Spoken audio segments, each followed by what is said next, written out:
you normally see in most homes, probably in your own home. Most of the time they'll be in the closet, most of the time they'll be in the basements, most of the time they will be somewhere in the utility closet outside. But it's just several different places you can install them. Some of them actually installs them in the ceiling, above the ceiling. I wouldn't recommend that because, you know, you don't want any water problems there. It could come down and cause you some big issues in the future. But those tanks are more, they're more around most homes in today's time. So you don't see a whole lot of tankless stuff going inside the new build homes. But most of your older homes are going to have most of your traditional hot water heaters. And these things you need to know about your house. If you having some type of electrical issues and it seems to be fluctuating a lot, this is one of the times you need to maybe call the tech and have them check your hot water heater. Even though it seems to be fine, sometimes you run into a problem where it gets too hot. You're like, whoo, it's about to burn me to death. I didn't never touch it, just it gets too hot. That's another indication there might be a problem with it running constantly over and over, longer and longer and longer. It's cycling more, causing it to pull more current, causing your light bill to go up. So that's the most gist of the just the regular tank hot water heater that you have. Now and people don't do this, but it do make sense to have those looked at and maintenance at least once a year. Most people go in there and don't even know where their hot water heater is at. Most people won't even go in there and think about even servicing or having a look at my hot water heater. But even though you might not be noticing it, it could be giving you some extra cycles. It could be cycling more than what it normally cycles. So what a lot of people say, okay, once this go out, once the old traditional type, the round type of hot water heater, once it goes out, the one that runs off mostly current, and some of them will run off gas. Some of them run off current. It's current if you're on natural gas or you're on electrical. That's a big difference as well. And there's several different things that could go wrong with the ones, the traditional hot water heaters that runs off of gas. So what normally happens with those are sometimes you have igniter problems where you have to always go in and try to light the pilot light or get it to light up or get it to ignite. Sometimes you have to go in there. I had one recently that the igniter went out in. We had to go back and replace the igniter, but you had to make a unit. If not, it's not going to work because there's several different names, several different manufacturers, several different units out there. So it's hard to get to all of them at once. But hot water heaters are one of the things that, you know what, we just can't do without. I know it used to be long ago past the days when mama used to put the water on the stove in the pot and they go in and start doing boiling water on the stove and so forth and so on. We don't do that no more. I'm sorry. That's just not the era. We have to have hot water. We need hot water. Hot water is for safety. Hot water is for cleanliness. And also hot water is just necessary to be a necessary tool in our life. So here it is. Hot water heaters now can be changed out from this new unit that's right here behind me. They call it a tankless unit. A lot of people ask me about this. But the thing about a tankless unit, you need to understand 2 or 3 things. One is the GPM. GPM is pretty much meaning the gallon per minute. Now, how many gallons of water need to be, will be enough to be sufficient for your home. Now, there's 2 or 3 ways you can calculate that. Averagely, I just use it on the average of 4 to 5 bedroom home. You might need something like a 6.5 GPM, basically gallons per minute. Anything lower, maybe it's a house that has only 1 shower, possibly 2 in the kitchen, maybe. You might need something like a 4.7. In other words, we're saying you just can't walk into place and say, I want this tankless unit, and it'll work.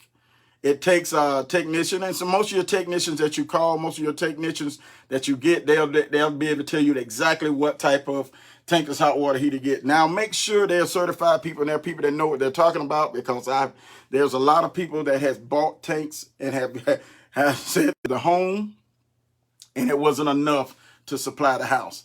So averagely, I would say between 3 to 4 bedroom house, when you look for a tankless hot water heater, whether it be electrical, whether it be gas, you want it to be at least, I would say at least 6.5 gallons just for expansion, just in case you add on to some other stuff into your house. But listen, today is we're just talking about hot water heaters. We're talking about some of the things that might go wrong. If anybody got any problems with that hot water heater or anything you want to ask me on here, listen, go ahead and type it in there. Let me know what's going on. You know what I'm saying? Whatever question you have concerning the hot water heater or anything otherwise, we'll break for a minute and talk to you. We're only going to be here like 15 minutes or so, and maybe possibly 20, and we pushing it mighty close right now. But this is what I want to talk about today is basically hot water heaters. If you look at this particular unit, it is a tankless.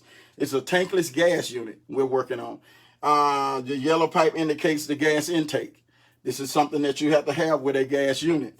You got to have whether it be natural or propane. This is a natural gas unit. So we have a yellow pipe indicating this is the intake of the gas. We have a blue pipe here to indicating that this is the intake of your fresh water. And then you have the red pipe that indicating that is your outlet that goes around your house to all your different places for as your kitchen, your baths, and your tubs and your showers. So the thing about this is even on if you look at this particular part here, this actually is the intake. If you notice there's a shutoff valve on there, make sure that even whenever whether you know the technician or not, make sure there's going to be a cutoff valve on the supply end and also the ones on at the intake end and also the one on the supply end to your house. You want to always make sure that for maintenance reasons only. One thing people don't tell you about these hot water heaters, they constantly has to be maintained. They got to be maintenance. They got to be kept up with. There's things that needs to be looked at, cleaned out in it constantly. It's a little different from your traditional hot water heater that normally just run. How many people really had somebody come by and look at their hot water heater? How many? So here this gas unit has two things here that we want to look at. It's an exhaust and it's an air intake. This is the exhaust that pulls the fumes up. This is the air intake that actually brings in fresh air to keep it circulating. And these things are necessary to run the gas unit. A lot of people go to the gas tankless, but the question is which one better, electric or gas? To ask, that's sort of like your preference. If your house is already gas outfitted, I'll recommend you go with gas. But if there's no gas outfitted house, most houses are total electric, you go with electric. But here's the thing about electric. You definitely need a certified electrician and a guy that knows what he's doing when it comes to hooking one of these up electrical, because you have to have extra circuits that you normally wouldn't have to have with a traditional hot water heater. If you have a traditional electrical hot water heater and you just want to replace it with a tankless hot water heater that's electric, it's gonna require more work, which entails more current, which entails some more electrical work that you might have to add to make sure that this unit work, or the particular unit work properly. Again, this is a gas unit, it's not electrical, but it's pretty much work the same with the electrical as gas. Same amount of GPMs. You want to make sure you understand that. How many gallons per minute that this thing is pushing out? Is it enough to handle my house?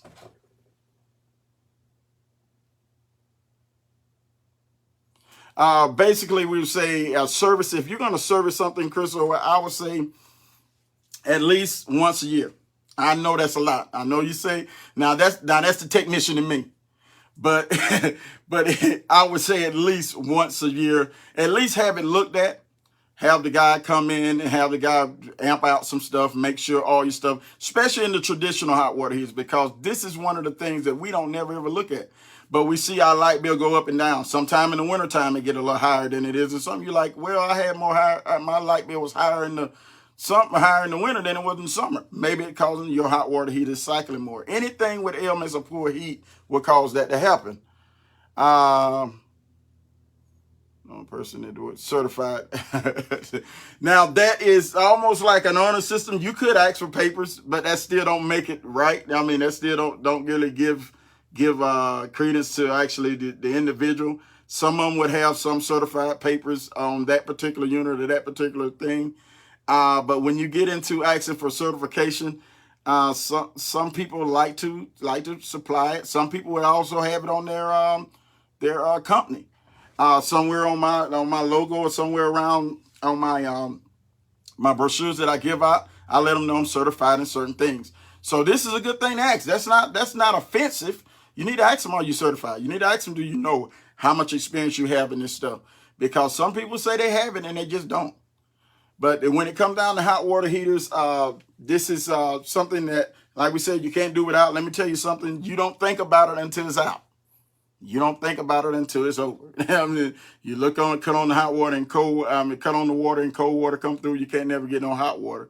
So that's one of the things that we want to bring to your attention. If you get it serviced properly, if you get it serviced often, you won't have to worry about that. Now, again, let me reiterate on this. Hot water heaters that's tankless going to have to require service. It's going to require service periodically. And they actually some have alarm. If it's not serviced properly, the strainer, if it needs to be cleaned out, some actually have alarms that actually goes off and let you know. You hear a beep, you hear some kind of sound, and especially in some of the business models that use for restaurants and such of that nature there, they will have certain alarms that go off on it when it needs to be maintenance. So this is things that I would say be very cautious about when it comes down there. All right. Air conditioners. Wow. That'll be good. We'll talk about air conditioners. As a matter of fact, that might be our next topic. I hit a little bit on it the first topic, but hey, if that could be a possibility next week, Tuesday, we'll try to hit on air conditioning, because that's another big topic that people have. And these are things that's actually happening in people's homes today. Like you can identify, a lot of people can identify what a lot of this stuff is happening in their house and don't know exactly what to do or don't know exactly who to call. But the thing about it is, with your traditional hot water heaters, they are the most unkept unit in your house. When the last time have you ever actually had it flushed out? Usually requires some type of flushing, because sometime at the bottom of the tank it will get oxidized down there, and a lot of different oxidation begin to occur, and then you have little flakes, or you have little chips of things in the bottom of your tank. And then when the technician come out and take out the ailment, or maybe some of you have did it yourself and took out the ailments, and these little flakes start falling out the tank, and those flakes cause your hot water heater or your ailments to burn out quickly. These things are why it has to be flushed out, why it needs to be maintenance, why it needs to be looked at. Just a little tip for today. Now, this is things that on the traditional hot water heater, you could do it yourself. If you got anybody that even technologically literate, they can actually sort of go in there themselves and change out. I don't recommend it, but you can do it. So there's a lot of little tutorials on how to do that. But the best thing to do is basically call the technician, call myself, call somebody out, have them go and look at it, because the good indication is, once again, you're having low hot water or you're having too much hot water. That's a thing. That's some of the issues that you could be having with your hot water heater. Or you can have low water pressure. That's a problem. That could be an issue. One of your check valves could be open and dumping water outside of your house. And sometimes you walk by your hot water heater and you see a flood of water around your hot water heater. It might not be that the hot water heater have a hole in it. It could actually be the check valve. I don't know if you can see it here, but it's a check valve here. That check valve keeps it from overpressurizing. And when the pressure gets so high, the check valve opens up and releases some of the pressure, and it's supposed to shoot out on a drain. This is the drain pipe for this particular unit. So today is hot water heaters. I'm excited about it. I know my time got real quick. Appreciate everybody tuning in. Appreciate the questions. Appreciate anything you had to say for us this segment is concerned. I appreciate you tuning in with us. And if you have any more questions, any more technical questions, whether it be about hot water heaters, whether it be air conditioners, even OME appliances, listen, call us up. That goes, when I say OME, that goes with your refrigerator, that goes with dryers, washers, etc., dishwashers, and so forth and so on. We'll be glad. Listen, again, hot water heaters of the day on the topic. Let people know. Let them tune in this segment. If I say something that's interesting to them, maybe they can call us up. Maybe they'll let us know what's going on. We'll be glad to talk to them. Listen, talk is free. Work is not. God bless you. We love y'all. Once again, this is Tech Tuesday. We'll see you next week, same time, same place.